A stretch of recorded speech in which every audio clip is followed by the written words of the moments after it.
beautiful beaders, it's Gina from orchidandopal.com, and I am so excited to bring you another finished jewelry update. You have come to the right place, even though I do have the Beads of the Month Club from a couple of weeks ago that I received in front of me, and that's because this is a special finished jewelry update where everything that I've made that I have to share with you today has come from this particular club. These are all the beads lined up in front of me. I could have gone on and on. As you can see, I already made 12 different pieces from the beads that I received in the double 2-hole Beads of the Month Club, the theme being Summer Picnic. And look at how many beads I still have left to work with. And that's why I say these clubs are deceiving. It's actually amazing how much you can do. That said, I did supplement a lot with my own bead stash, things I've received from past clubs, things I've had on hand. So these pieces are ones that have incorporated one of these 8 items in some way.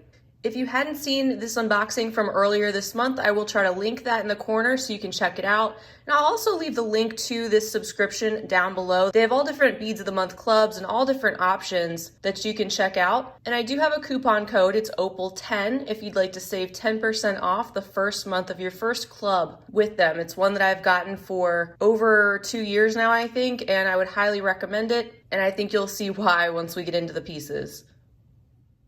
And here is piece number 1. This is the Suzie necklace from Puca. You can see that I used the Samos Puca beads in this pattern from this month's club, as well as some check glass drucks and seed beads. And I replaced the 4mm drucks or rounds or pearls from the pattern with fire polish beads. And it all came together so beautifully. Now in this update, you're gonna see a mix of things that I've made based on other designers' patterns, plus brand new creations that I was inspired to make just from working with these beads. So it's going to be probably a good mix, half and half. And whenever it is somebody else's design, I will make sure to make that known to you. And I'm going to try to link below the video to where you can access these patterns. But at the very least, I will let you know the name and the designer of the pattern down below. If it's something brand new I've created, then you can definitely count on a future tutorial.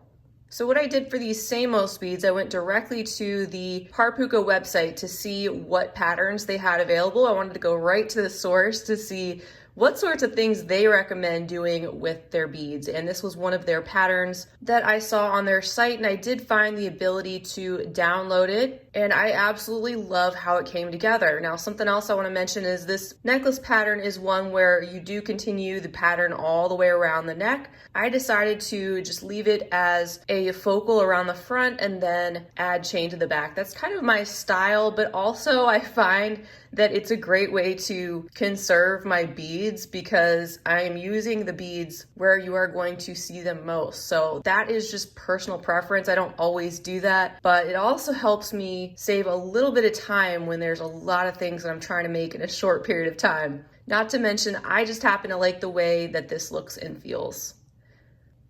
Here's the next piece I have to share with you. I'm just gonna go ahead and share all the pieces that I made from other designers or patterns, and then I will finish up with the ones that I came up with. So this is a beautiful pattern by Kerstin and Kallin in partnership with BeadSmith. This is another great pattern that I recommend. I feel like I hit the jackpot with patterns I was working with this month, and I can't always say that. Some of them are not easy to follow in my opinion, but the ones that I used were definitely user-friendly this month, including this one. So as you can see, I used these bright red Nib-Bit beads that were provided in the club this month, as well as these deeper red Picasso Nib-Bit beads to give this an alternating look. I liked the 2 different tones of red together.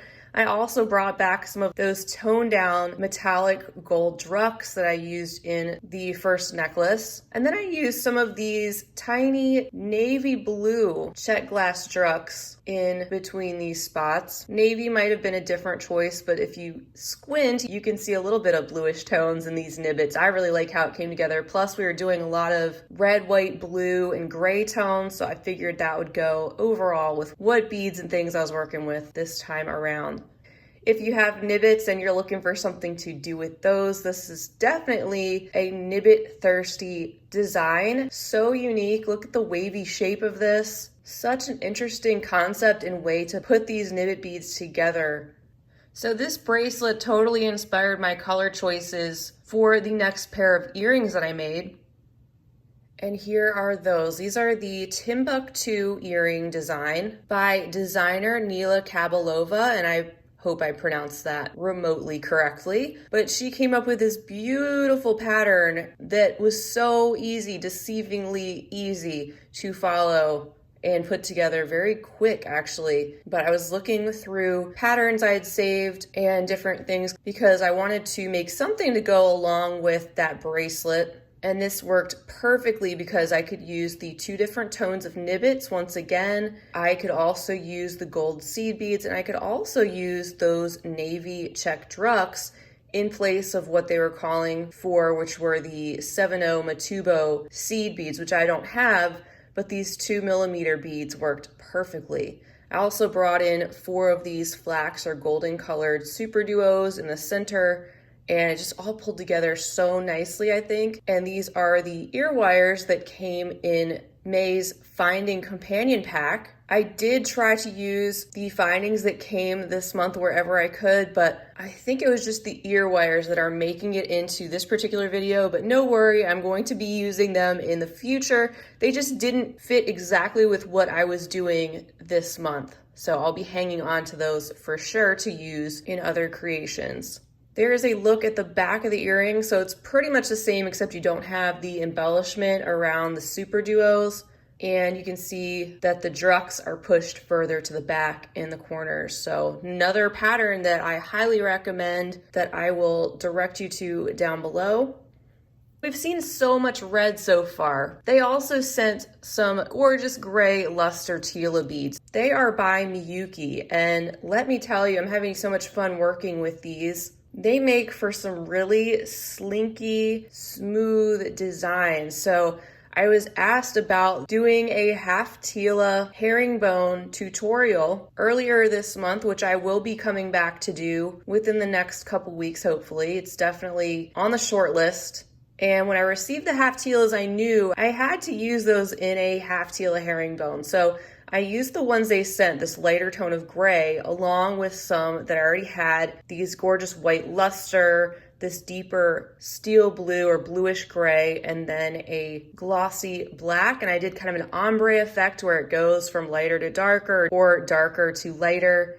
And those just in conjunction with some 15/0 seed beads, and you get this awesome effect. And you can make these as wide or as thin as you want, really. And just think of all the different patterns that you can do with these. I wanted to come up with more herringbone bracelets to share with you. I just did not have enough time in the couple weeks to do that and all the other pieces. But if you think about it, you could also do a 2-tone look with one color on either side, making an outer stripe, and then another color in the center. Just as one example, you could even use all 4 colors just alternating all throughout the bracelet. So there's a lot of variations on this idea that you can play with just based on your color choices alone. But there's just something about the way these feel. I cannot wait to share with you how to make the half Tila herringbone. It's really such a fun way to use these. And once you get going, it's not very difficult and it goes surprisingly fast. So that is one final look at the full bracelet. I just love all those lustery finishes mixed in. And then here is the final necklace I made from somebody else's pattern or tutorial. And this is a Jill Wiseman design. I totally feel like I hit the jackpot when I found this video because I highly recommend you try this rope tutorial if you haven't already and you have some super duos to work with. You don't have to use this many colors, but it is fun to alternate and see the pattern that you can come up with and the different color combinations. Oh my goodness, this was such a find. So this was a design she came up with, something that you could turn into a full necklace. I went with the chain on the back. You could also turn this into a bracelet if you wanted to, but all this is a creative way to weave together 11/0 seed beads and super duos. It's another one of those patterns that once you get going, it's kind of mindless, so it's fun to do while you're listening to something else. It just keeps repeating itself. So once you have it down, you know what you're doing. And I absolutely love the look. Doesn't it look like knit? It looks like actual, I don't know, like a rope knit sweater or something. It's just so cool.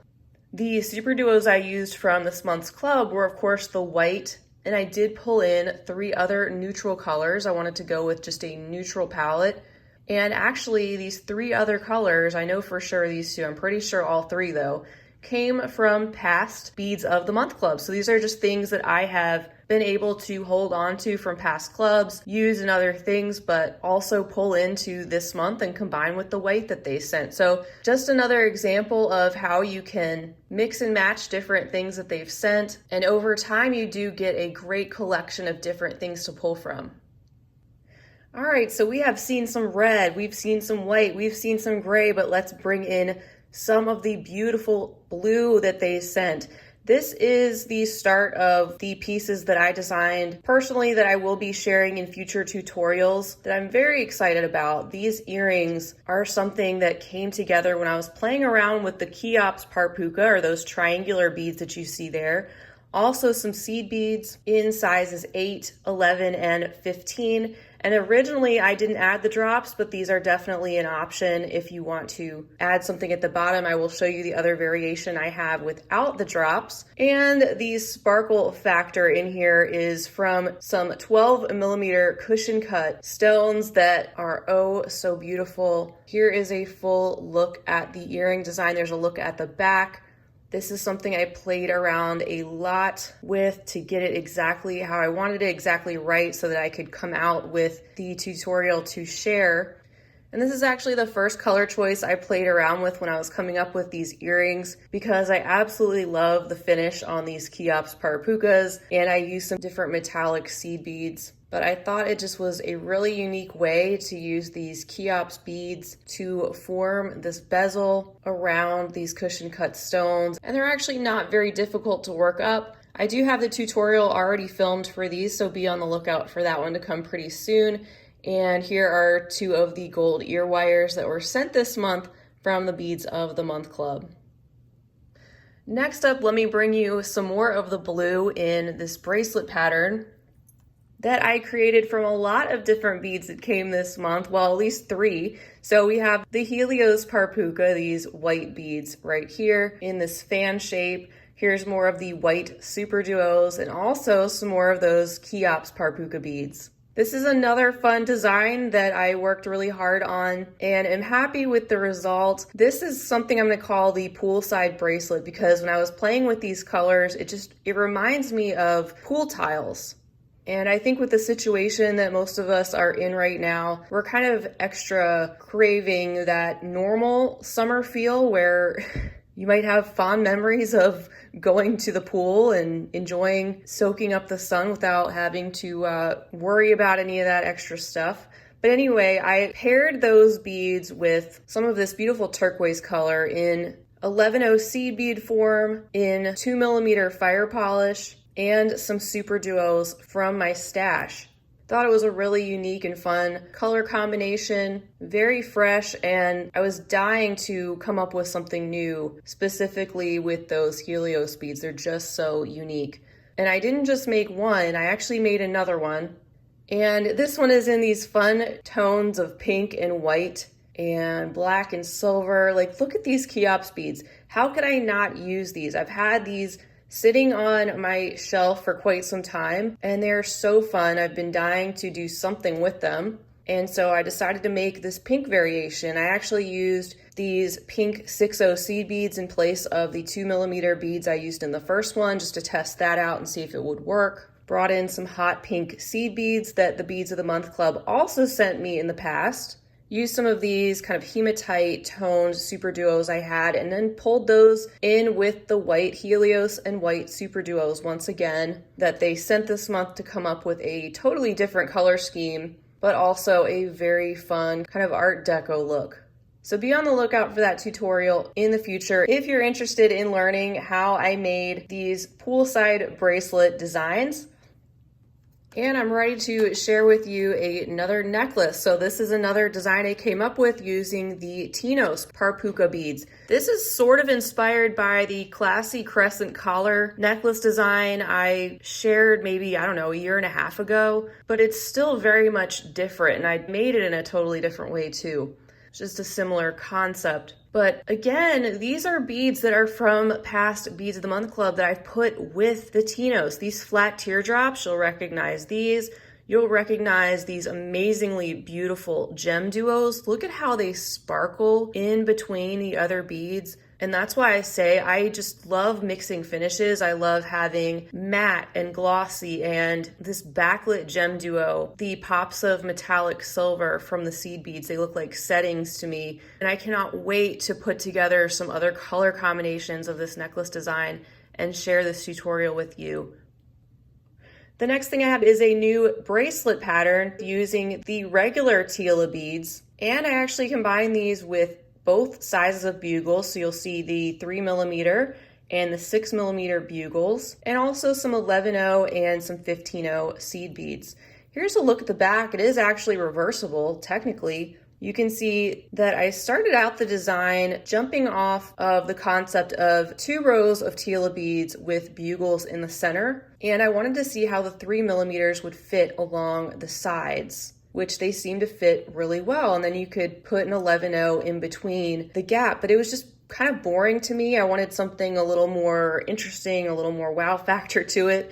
So I happen to have these 6mm bugles that matched these, and I was trying to figure out a way to pull those in. And voila, I made this really cool bracelet pattern with the Telas in the background. And one of the things I really like about this is the shimmer of the Telas. So I think this would be a lot of fun using metallic Telas. I'm going to try a combination with really bright metallic gold and then black X's. I think that would look stunning. And again, you just get that really slinky, very smooth feel with those Tela beads. And I know I'm not the only one who struggles to use the bugle beads in a more elevated and classy way. So I'm always looking to bring in those kind of more challenging materials or things we may have had lying around to try to incorporate those in a fun new way. And I have one last set to share with you. Here is the necklace that goes with that set. And this month I was totally inspired by poppies. So they were kind of in my brain. And then when we got the bright red Nib-Bit beads, I automatically knew I wanted to maybe do something with the Nib-Bit petal earring design I came up with last month and shared in tutorial form, but a different spin on it, because if you just make that Nib-Bit ring larger, it makes a pretty amazing statement pendant. And so with the red, I was really thinking about how that would make a stunning poppy pendant. That design already had kind of a large focal center using a Rivoli. And I had some of these black Rivolis in a larger size. And so I came up with this design to work with that size. And I know it's not exactly like a poppy flower, but it definitely has that look. You can see I also used some black seed beads, and I added these 15/0s at the last minute in the gold because I was trying to just Google pictures of poppies to kind of emulate that look. And a lot of them seem to have this little ring of like yellow or gold in the center. I also used some very deep green. I know they look almost black quadrilentals. And here's a look at the back. I also was trying to figure out how to incorporate some leaves. I've got a lot of leaves in my stash that I really enjoy, but can be a challenge to incorporate. So I actually wove those right in to the back of this design. So I love how it came out. It's definitely a statement piece. And originally it was not going to end here. I made 2 other smaller poppy components, and I was trying to make one large statement in the front, but it ended up being a little bit too heavy, and I didn't end up liking the look of all 3 next to each other. It was just too much. So I ended up turning these other components into some earrings to go along with the pendant. So here you can see the poppy earrings, and they are just slightly different from the Nib-Bit petal earrings because instead of 5 Nib-Bit beads around, they actually use 6. So it's just another spin off on that design. And I had stopped with just the black seed beads in the center, but then I decided, no, I've got to pull in that gold, and I really like how it just sets off the black. I also had already had these wire guards on either side because, like I said, I was going to initially connect these with the larger pendant, and then I decided at the last minute I didn't really like it, but they made a perfect way for me to add something dropping off the bottom, so I pulled in those leaves that I also used on the pendant. So I'm not sure if I'm going to have a specific tutorial for these, but you can look up that Nib-Bit petal earring design that I already shared and really get the basics for how I came up with these larger sizes in the meantime. All right, guys, so that is everything that I was able to come up with in just a couple weeks from the May rotating double 2-hole beads of the month club. Again, check out their website. They have so many different options. Also check out my playlist to see 2 years worth of unboxings for the different options that they have. Again, the link for them will be down below, as well as the coupon code, which is Opal10, and that will save you 10% off the first month of your first club. I know this has already probably been a really long video, so if you're done watching, I totally understand, but I want to mention that my website, orchidandopal.com, is in the midst of a transition. It is moving to a different host. There's a lot of parts and pieces moving around in the background, and I'm hoping to have that finished up in the next couple weeks, but that's why I haven't really been updating my website with any new pieces. I didn't want to add anything to it as things are being migrated over. But things will be coming to my website more regularly. I will be adding my finished pieces. So if there's anything here that you're interested in purchasing from me, don't hesitate to email me. If there's something you see here or in a past video that you want to purchase and you don't see listed. So now that I've derailed us in a totally different direction, feel free to leave me a comment down below. Let me know if you have a favorite item here. Maybe you've made one of these patterns from one of the existing ones I've shared today. Let me know if you've done anything cool with your beads from the Beads of the Month Club you received. I know we all may not have received the same color palette because that can be different from person to person, and that's what makes it fun. But once again, I cannot recommend Beads of the Month Club enough. Look at how much I was inspired to create in just a short amount of time and all the beads that I still have left over to work with. So I want to thank you guys so much for being with me. It's always fun to be able to have the opportunity to share these finished pieces with you. Hopefully it gave you some inspiration, some new ideas were sparked based on what you saw today, and you got a little bit of joy out of seeing some pretty sparkly things. So I hope you'll stick around for much more to come, more future tutorials and all of that. I will be doing a finished jewelry update just like this based on the Beads of the Month Club next month, because I'm doing that when my rotating subscription overlaps the monthly 2-hole or hot and trendy clubs. It's something that they've challenged me to do, and that fell into this month and next month. So lots more to come. But until next time, I hope you're staying healthy and safe and creative. I hope you have a fabulous rest of your day. And as always, happy beading. If you enjoyed this video, don't forget to give it a big thumbs up. For more content like this, don't forget to subscribe and hit the bell to be notified of my latest videos. You can check out the information section below this video for links to all my social media handles, recommended products, and my shop and blog at orchidandopal.com. Thanks for watching.